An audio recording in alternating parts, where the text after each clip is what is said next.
We are going to live in this house as a family. You should be grateful, you know? My mother-in-law said, looking down at me with a gentle smile. How rude she is.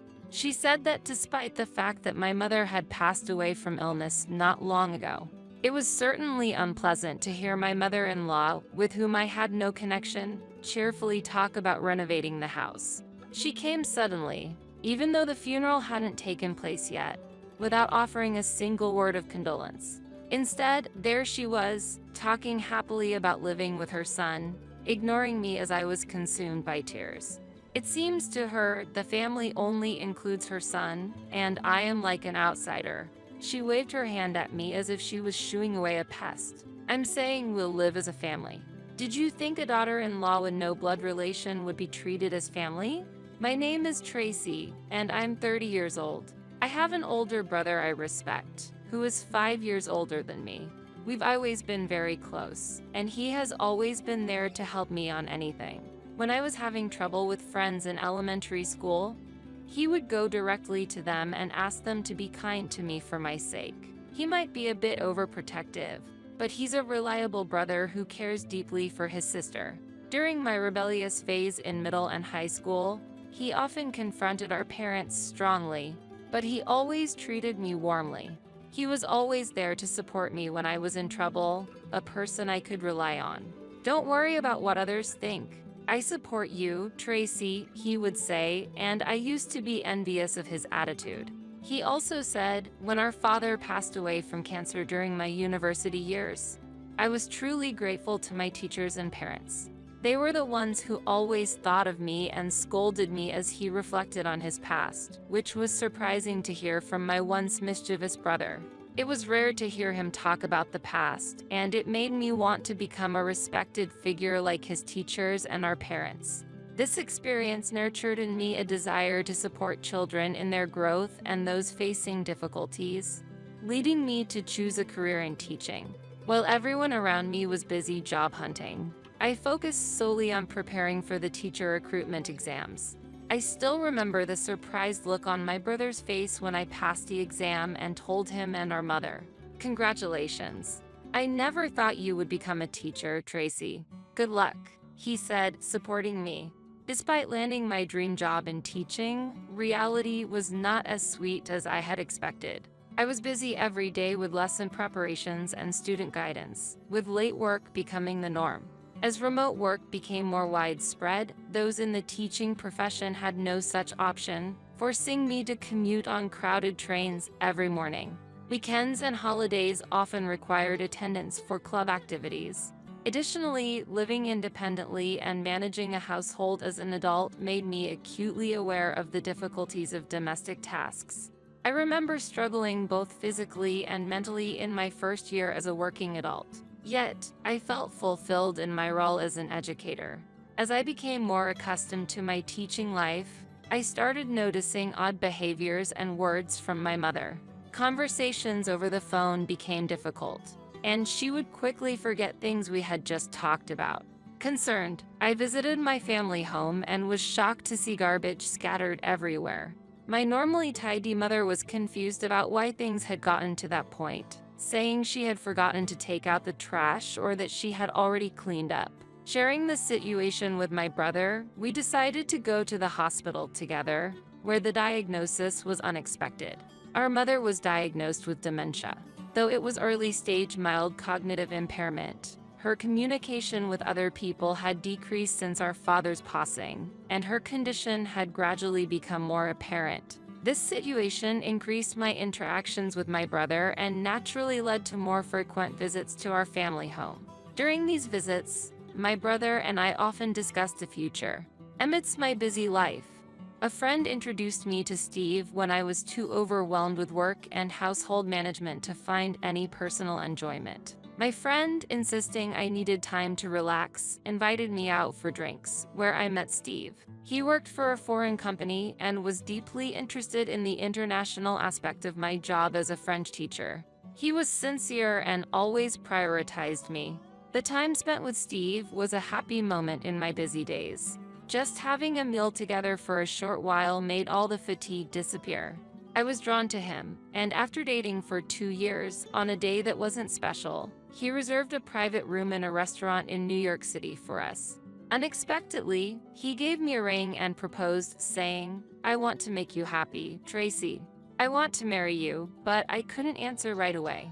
The reason was the anticipated burden of caring for my mother as her condition worsened. Steve was aware of my mother's situation, but I hesitated to involve him in this issue.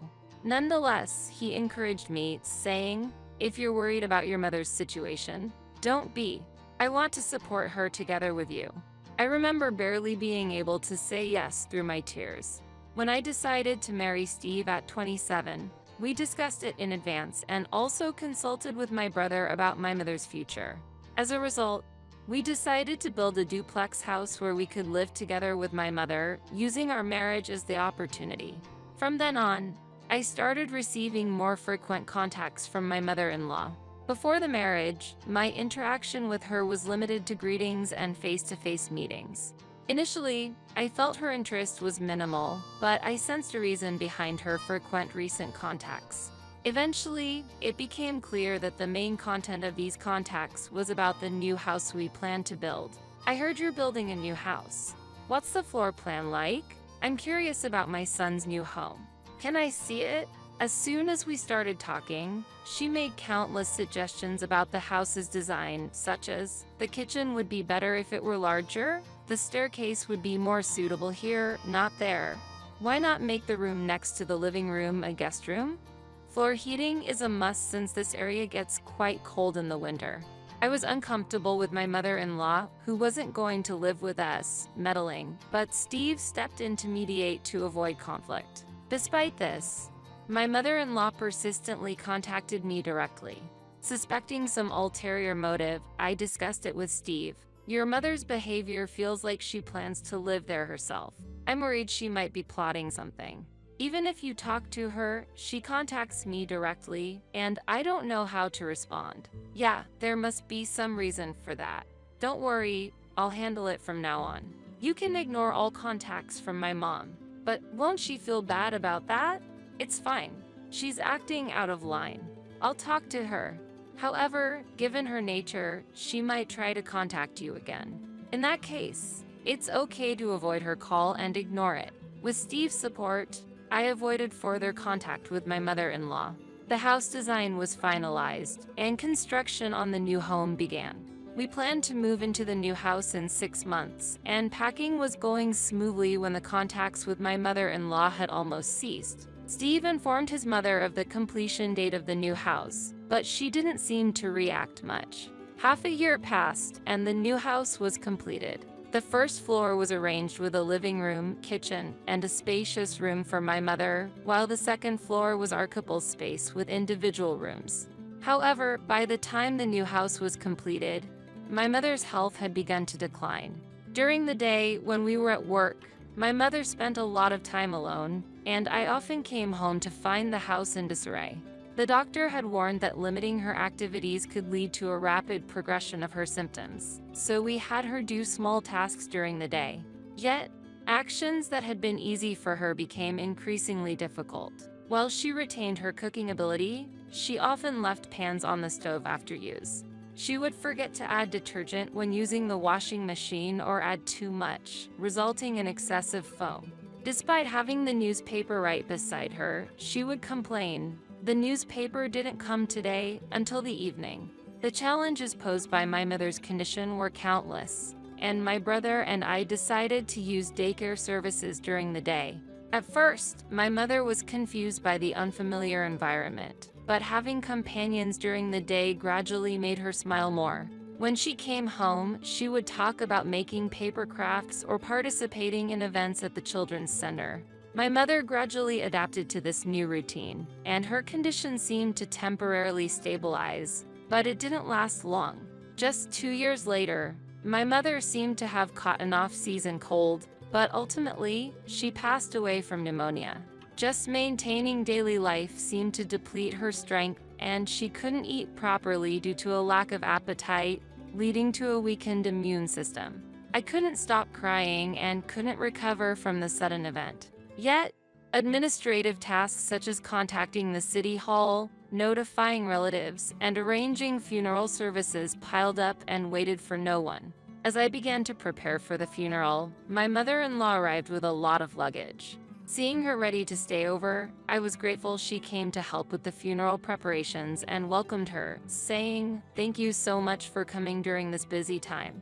Please come in." However, as soon as she stepped inside, she made an unexpected statement. "I will live in this house." Surprised and at a loss for words, I couldn't make a rebuttal when she said, "If you don't like it, you can leave. Steve and I will live here." She said that without a word of condolence. I was utterly confused by her sudden, self-centered declaration. Ignoring my bewilderment, my mother-in-law continued, "I've waited 2 years, and finally, I can live here. How about it? Is the floor plan to my liking?" As she began to walk around the house. At that moment, I understood why she had been contacting us so frequently before. Perhaps she had always intended to move into the home we built. She tried to change the floor plan to her liking and believed that I should receive her instructions rather than Steve, which might explain her persistent contacts. She seemed to have rushed over after hearing about my mother's death from Steve. That's when the shocked Steve said, "Mom, didn't you know? The owner of this house isn't me. It was Tracy's mother." What? Moreover, when Tracy's mother passed away, the heir would be Tracy's brother. What does that mean? My mother-in-law, glaring at me, said, "The homeowner should be the husband. Steve earns more, and your salary couldn't possibly cover the mortgage. You must be relying entirely on Steve's earnings. This house might as well be Steve's." Really, what an incomprehensible daughter-in-law and her family. "What do you think, Steve?" Steve tried to explain. "No, Mom.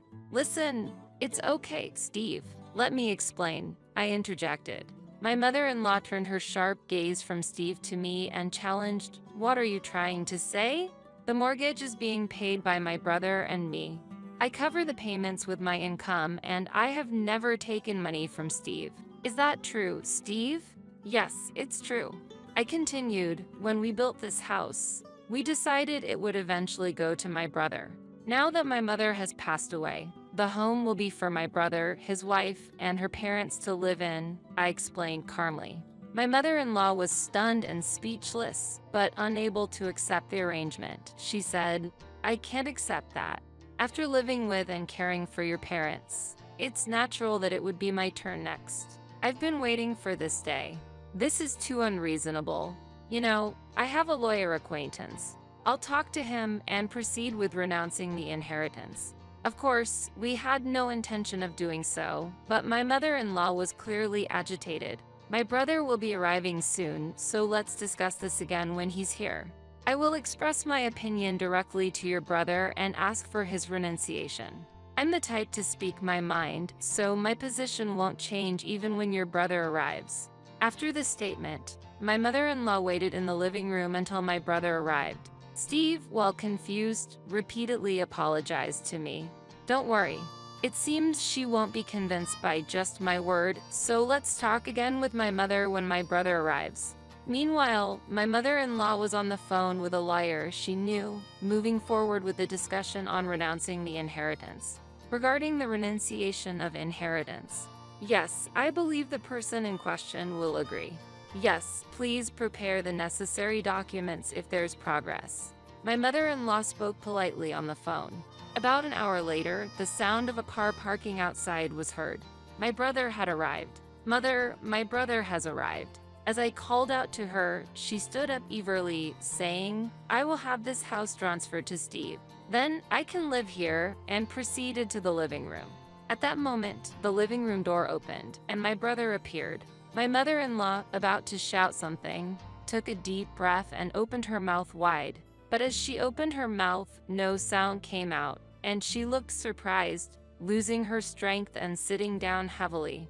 In fact, my brother's appearance could be mistaken for someone from the underworld by some due to his quite intimidating look. His hobby is surfing. Furthermore, as he works outdoors throughout the year, his skin is sunburned, and the sun damage has made his hair brittle. As a result, finding hair maintenance troublesome, he chose to have a shaved head. Also, he is tall and has a muscular and sturdy physique. Especially noticeable is an old scar on his forehead. This scar was the result of a fall during his elementary school years. But combined with his appearance, many people mistake it for a scar from a blade. Seeing such a brother in person, my mother-in-law seemed to lose her will and slumped down to sit. "Do you have anything you would like to say about this house?" My brother coldly asked my mother-in-law. No, I had thought I would live here after your mother passed away. But then I heard that you would be living here and I realized I understood nothing. Did Tracy tell you to live here? We had a thorough discussion about this house before it was built, so I believe there was no such conversation. He spoke in a firm tone. No, I misunderstood. Because I was involved in planning the layout with Tracy before the house was built, I assumed I had a right to live here too. My mother-in-law said, clearly confused and looking down. A right to live here? Does that mean you were offering some sort of support to my sister? No, nothing like that. So, without bearing any burden or making any promises, you just assumed you had a right to live here just by offering your opinion on the layout? Yes, I'm sorry. It was my misunderstanding. At first, my brother looked at me suspiciously, but he refuted my mother-in-law's unreasonable claim with disgust. However, to my mother-in-law, it seemed more like anger than disgust, and she apologized deeply, becoming surprisingly docile. Just because our mother passed away doesn't mean there was ever a discussion about living with my sisters-in-laws. Right, Tracy? Of course. I never discussed the details of this house with my mother-in-law. I only mentioned it was a house for living together with my mother. As I answered my brother's question, my mother-in-law suddenly covered her face with both hands. I had believed that my son, Steve, was the owner of this house. After caring for your mother, I thought it was my turn to live with you. But taking care of an unfamiliar elderly person is difficult. So I thought I would wait until your mother-in-law passed away. When I received the news of her death from my son, I thought it was my turn and terminated my apartment lease. Now, I have nowhere to go. I didn't expect such a rash action without any promise. Either way, after my sister and her husband move out, this house is intended for us to live in. I'm sorry, but we have no intention of living with a stranger who's been disrespectful to us. Please leave. My mother-in-law might be pretending to be humble, but her words revealed contempt for our mother. My brother, too, avoided yelling directly at my mother-in-law, a figure related to me, but his anger was gradually rising, and his voice became lower and colder. When my mother-in-law looked at us for help, we reiterated that she should leave. Actually, due to Steve's job, we will be moving abroad soon. Yeah, Mom, you know I work for a multinational company, and there's always been a possibility of overseas assignment, right? We've talked about this possibility before. We had decided to continue caring for my mother until we moved abroad, a decision discussed with my brother, and Steve supported it. Unfortunately, with my mother's passing, we will follow the original plan, and my brother and his wife will live here. Such a thing. Seeing the disappointment on my mother-in-law's face, Steve and I exchanged looks. Then, sighing, we continued. If you've terminated your apartment and have nowhere to go, how about coming abroad with us? We made the offer to move abroad, expecting her to refuse. You know, I hate flying, right? I don't even have a passport. But if you have nowhere to live, you'll have to find somewhere new. Steve said, looking slightly worried. Still, applying for a passport now would take time, and preparing for an international move can't be done quickly. We're leaving soon, so it's probably impossible. My mother-in-law's previous energy had faded, and she appeared dejected. Seeing this, Steve made a suggestion. Should I talk to John? Wait, I can't go to John's place. Don't contact him. My mother-in-law quickly said, John is Steve's brother. My mother-in-law was eager to live in our house, but adamantly refused to live with Steve's brother, John. But if you have nowhere else to live, what choice do you have? What do you think? As Steve spoke, my mother-in-law, unable to argue, looked down, then suddenly looked up and said, Then, can you just give me money? I absolutely refuse to live with that daughter-in-law. Steve sighed in exasperation as he began to make a phone call. My mother-in-law shrieked, trying to snatch the phone away, but as soon as the call connected, she backed off. It seemed that John's wife had agreed to take my mother-in-law in. Afterward, we hurried to proceed with the funeral preparations and other necessary arrangements, leaving the rest to that side of the family. When my brother and I returned to the living room after finishing our conversation, my mother-in-law was silently sitting on a chair, apparently displeased with the idea of going to John's house. Now we can finally start preparing for the funeral. We still have a little time, so let's get the preparations going and wait, Steve suggested. Agreeing with his proposal, the three of us started listing what needed to be done. An hour passed, and when the doorbell rang, it was John's wife standing at the door. "Hi there." She had the appearance of a typical gal from a bygone era, dressed in eye-catching clothes, wearing a top with a deeply open neckline that day. She's straightforward with her opinions and, despite her casual appearance, dislikes in fairness, being both direct and friendly. It seemed she would get along well with my brother. However, my mother-in-law harbored a dislike for her. "My condolences for your loss." I rushed over, "So please excuse my attire," she said politely, which surprised me a bit. However, as soon as John's wife was led into the living room and saw my mother-in-law, she changed her demeanor and said, "Oh, come on, Grandma, cut it out already. Don't trouble Steve and Tracy anymore. Let's go home," and she helped my mother-in-law to stand up. Originally, we had discussed living together, so if you had just agreed to that proposal from the start, you might have been spending your days more peacefully by now. The pride of the elderly can be quite formidable. Anyway, excuse us for taking her away. We've caused you enough trouble for today. With that declaration, she took my mother-in-law away promptly, apologizing deeply as they left. Actually, my brother and his wife had been proposing for a while that our mother live with them. Despite her unconventional appearance, she's incredibly caring, and when they got married, she promised, "We'll take good care of her." However, our mother refused to live with her, choosing to live alone consistently.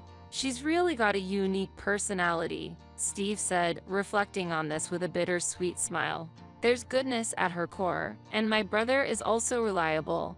So it's likely that our mother will find stability in her new home with them." As Steve predicted, my mother-in-law started living with John and his wife without any issues. With John's wife around, it became difficult for her to behave selfishly, and she now seems to be living relatively peaceful days. Perhaps this somewhat strict environment suits her. She's always complaining, but she never actually tries to do anything on her own and doesn't seem to want to live by herself. "She just likes to grumble," Steve said, watching his mother's behavior with a resigned chuckle. "The house we built is now inhabited by John and his wife, according to the plan we had set. It has become a warm space that deepens family bonds, with John's wife's parents recently joining the household, starting a multi-generational living arrangement. As agreed upon from the beginning, the mortgage is now shared between John and his wife's parents. I am currently in Paris, France, where my husband, Steve, was assigned for work.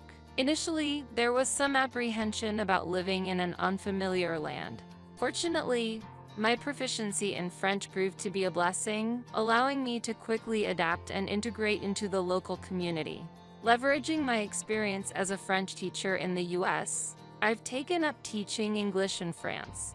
The work environment here differs from the US, with reasonable working hours that allow for personal time. With guaranteed weekends off, Steve and I now enjoy much more time together, experiencing new stimuli every day and leading a more relaxed life. Thus, we are spending our days meaningfully in a different environment from the US, learning and enjoying life in a new land.